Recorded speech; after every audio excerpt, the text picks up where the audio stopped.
For half a second, the stream image broke into jagged pieces, and behind Daniel's frozen face, other images flashed. Rows of dark trees like the ones from Haven Ridge. A closet door half open in a dim bedroom. The motel hallway with the door to room 19. It all layered over his shoulders in a single, impossible frame, like someone had pasted scenes from different worlds onto his live video. Then, just as quickly, everything snapped back to normal. Daniel swallowed hard. Okay, he said, his voice shaking just a little. Guys, I think my system is glitching. Just ignore that. But the viewers weren't going to ignore it. In chat, messages piled up. Why did I see a closet behind you? And trees. And a door with 19 on it. Dude, they are all behind you. He tried to calm himself, switched to the Emily case, and forced another deep breath. He started the 911 recording, the one where Emily whispered, "They found me." The sound came through his headphones and through the stream at the same time. He watched the chat react live as they heard her fear. Messages like, "This is so sad, this feels wrong to listen to, and why does it sound like she's not alone?" filled the screen. He listened too, trying to keep his face calm even as his stomach knotted. 911, what's your emergency? The dispatcher asked. Emily whispered back about the thing in her closet. Creaking sounds slid into the audio. Something dragged across the floor. Breathing filled the spaces between words. Then came that final whisper, "They found me." The line went dead. His headphones filled with silence. But this time, the silence did not stay empty for long. His microphone picked up something else, something not in the original file. It was a soft, distant child's voice, but it wasn't coming from his computer. It was coming from somewhere in the room with him. "Open the door," it whispered, as if standing just behind his chair. Every hair on his arm stood up. His hands went cold. His eyes darted to the studio door behind him, still shut tight. The chat exploded. "We heard that. Someone just said open the door. Is there a kid in your apartment?" Daniel tried to laugh it off, but his voice cracked. "Guys, you're just hearing things," he said. "It's late, your brains are tired. Let's just..." Before he could finish, the light above his desk flickered. Once. Twice. 3 times. Then it stayed on, but dimmer than before, like something unseen was draining the brightness out of the room. That was when the shadow appeared in the corner again. At first, it was small, a slightly darker patch on the wall, easy to miss if you weren't looking for it. Daniel was focused on his notes, his script, his monitor. He didn't see it. But the viewers did. They always saw things before he did. The chat went into full panic mode. "Shadow behind you. Look at the corner. Turn around, Daniel. Please turn around." Finally, he glanced at the little preview window of his own camera. The dark patch had grown taller. It looked like someone was standing there, half in the light and half drowned in something deeper. His blood went cold. For a moment, he forgot he was live. He simply stared at that corner, mouth slightly open, heart hammering. He turned his head slowly to look at the actual corner of his room. In real life, it looked normal. Just a plain white wall and his closed studio door. No shadowy figure. No strange shape. Nothing out of place. His breath came out in a shaky sigh of confused relief. But when he looked back at the screen, the shadow was still there. In the camera view, the tall dark figure still stood in the corner, looming over his chair, just behind his shoulder. It was like the camera was seeing a different version of his room, one where he was not alone. He felt genuinely sick now, like something important in his mind had come loose. His hands trembled so much he had to grip the edge of the desk. "Okay," he said weakly, "this is probably some camera thing. Maybe the auto exposure is bugging out. I'm going to reset it in a second."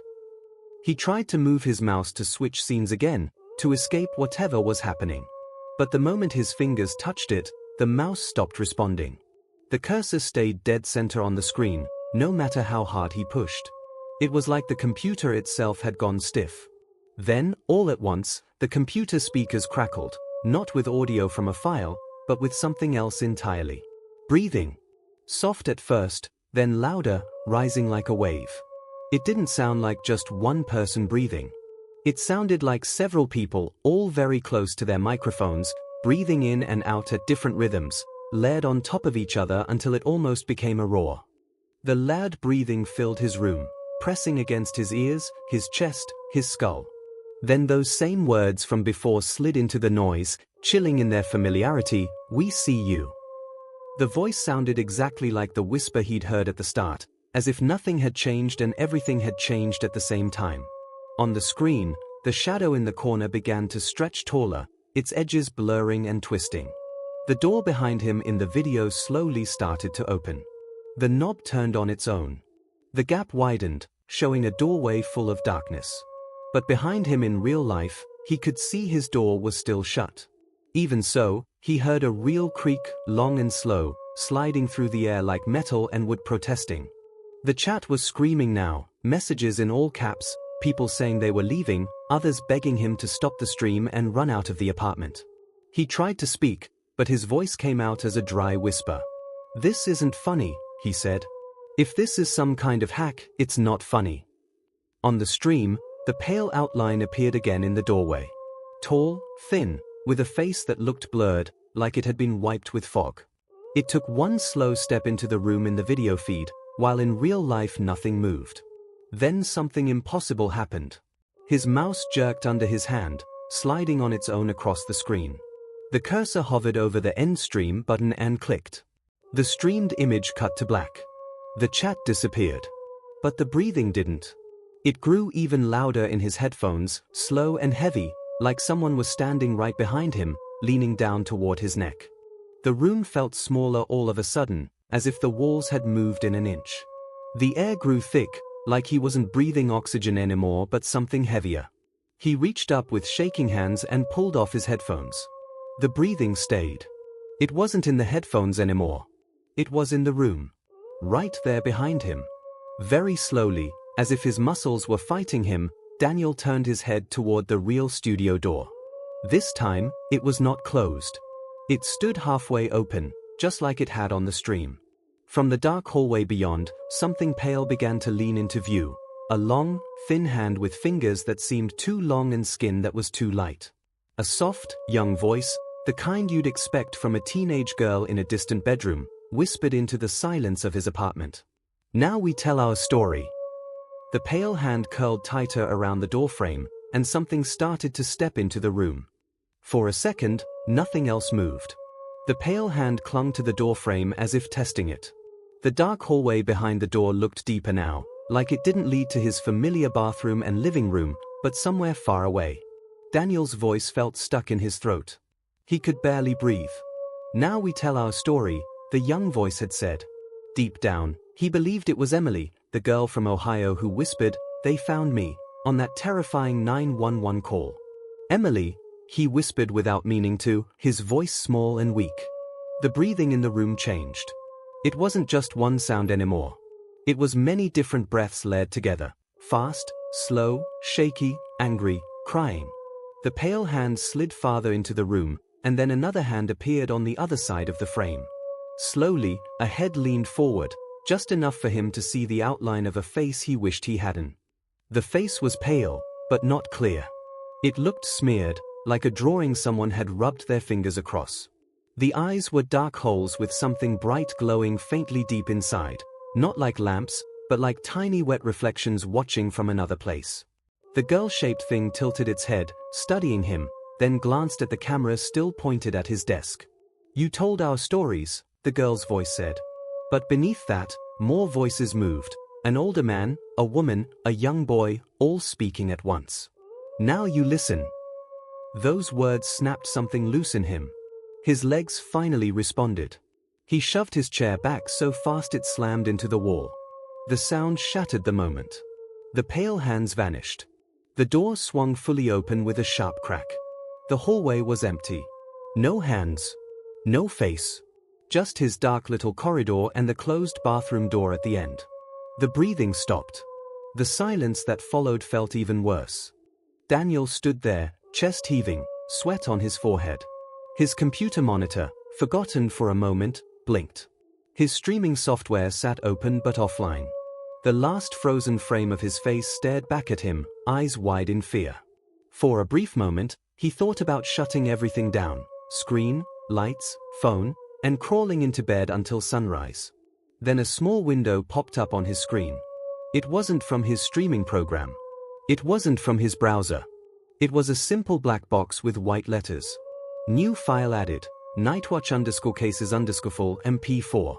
He hadn't downloaded anything. His heart dropped. His hand shook as he grabbed the mouse. This time, the cursor moved when he did. He clicked on the notification, opening his video folder.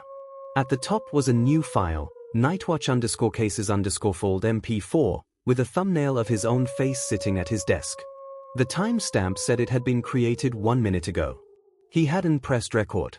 He hadn't saved anything. Something else had. For a long moment, he just stared at the file name. His logical mind tried to calm him. Maybe the streaming program had auto-saved a backup. Maybe this was just a glitch. But another part of him remembered the whispered words, "They tell their story." His fingers felt stiff as he double-clicked the file. The video player opened. On the screen, he saw himself sitting at his desk at the start of the stream. Midnight. He watched himself smile, say hello, crack a few nervous jokes. It all matched perfectly with what he remembered. He dragged the time bar ahead. The video jumped to the Ridgeway Motel segment. He watched the hallway footage again, but this time, the dark mark above room 19 wasn't just a stain. It was clearly a hand. A long, black, dripping hand pressed flat against the ceiling, its fingers stretching toward the door. The man in the red hoodie walked beneath it and never came out. Daniel swallowed hard and dragged the time bar again. Now the Emily 911 call played, but something was wrong. In the cursed file, the audio sounded heavier. Over the dispatcher's calm questions and Emily's frightened voice, new sounds layered in. Wet dragging noises. The closet door opening more than once. Soft footsteps circling the room. A second voice whispered in the background, quietly naming places. Haven Ridge. Ridgeway. Fairfield, it murmured. We all fit. We all stay. The words sent a sick chill through him. These were the names of his 3 cases, the towns and places in his video. He dragged the bar forward once more, his hands trembling. Now the recording showed the moment from earlier, the shadow in the corner, the door in the camera view opening, the pale figure stepping in. But in this file, when the stream ended, it didn't cut to black. The recording kept going. The camera watched as his on-screen self pulled off his headphones and turned toward the real door. It caught a version of events he never remembered living. The door opened wider. The pale girl stepped fully into the room. She wore a plain t-shirt and jeans, her hair dark and shoulder-length like the photo from Emily's missing poster. Her skin was that same smudged white, like a face half erased. Behind her, in the hallway, 3 more blurred figures crowded together, their faces smeared and impossible to fully see. On the screen, she turned and looked straight into the camera. Daniel knew that had never happened in real life. In reality, he'd only seen a hand, a hint of a head. But here, she stared into the lens like she could see everyone who would ever press play. Now we tell our story, she repeated. The room in the video went dark. The file ended. Daniel slammed his laptop closed so hard he nearly cracked it. His heart hurt from how fast it was beating. This is not real, he whispered. Someone is messing with me. He grabbed his phone with shaking hands and called Jake. Jake answered after a few rings, his voice groggy. Daniel didn't waste time. He asked if Jake had watched the stream. Jake said yes, that it had cut out and he assumed Daniel's internet crashed. Daniel asked if Jake had seen anything off. The door, the corner, the shape. There was a long pause as Jake sat up in bed.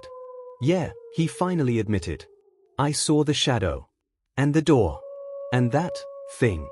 I thought it was some new effect. Daniel told him it wasn't. He explained about the new file, the extra footage, the girl stepping into the room. Jake's tone shifted, he sounded more serious. He revealed that he had recorded the stream himself, as he always did with big events, just in case something corrupted. Maybe we can compare, he suggested. They agreed. The next morning, under a gray sky, Daniel dragged himself to Jake's apartment. Jake looked as rough as he felt. On the coffee table, Jake's laptop sat open with a paused video file showing Daniel's face.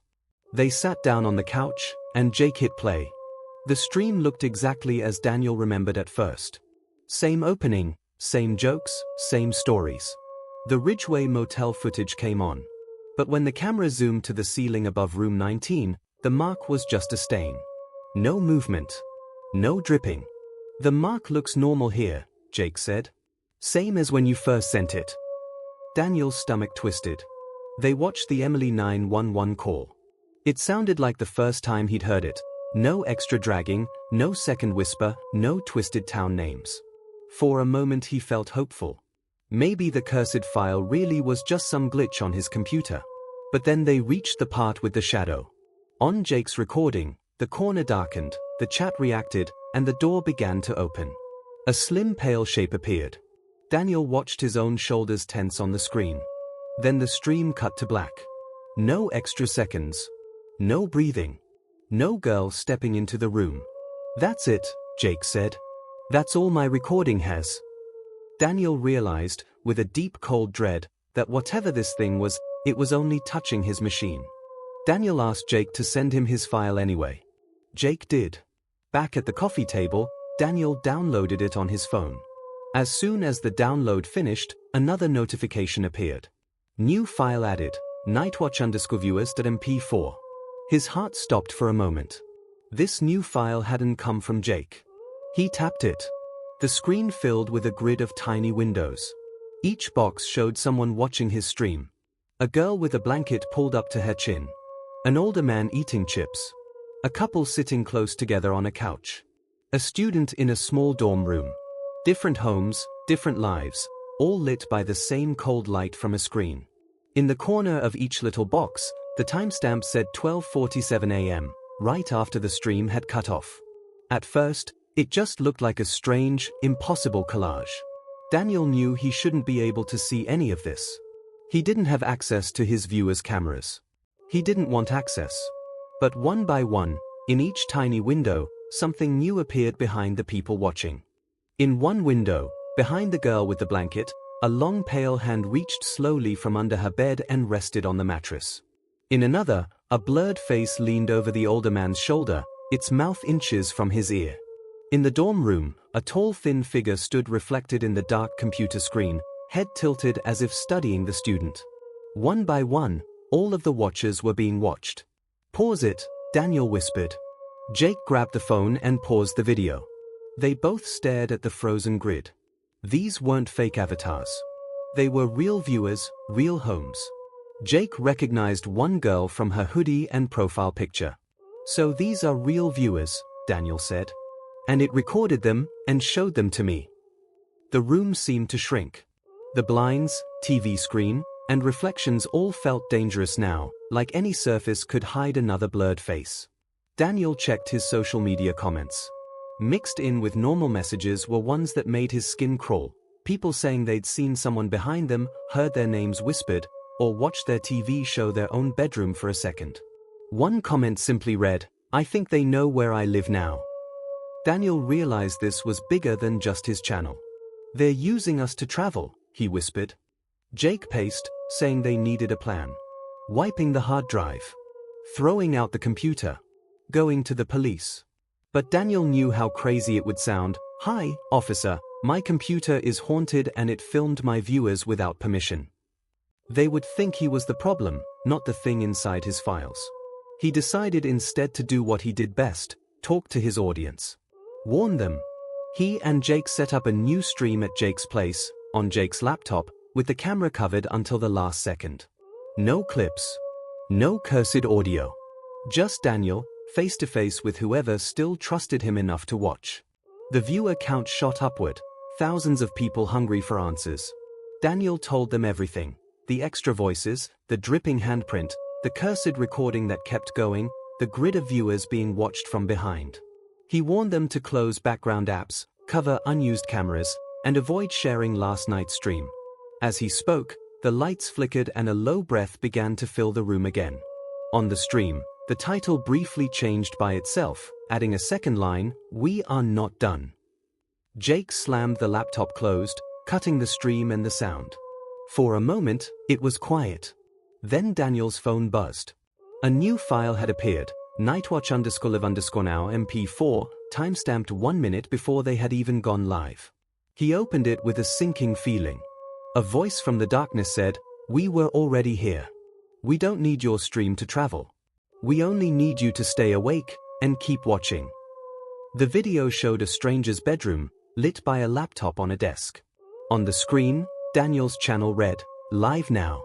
The sleeping person began to roll over as, in the darkest corner of that room, far from the laptop's light, a tall, pale, blurred shape stepped forward, just a little, and the file kept playing.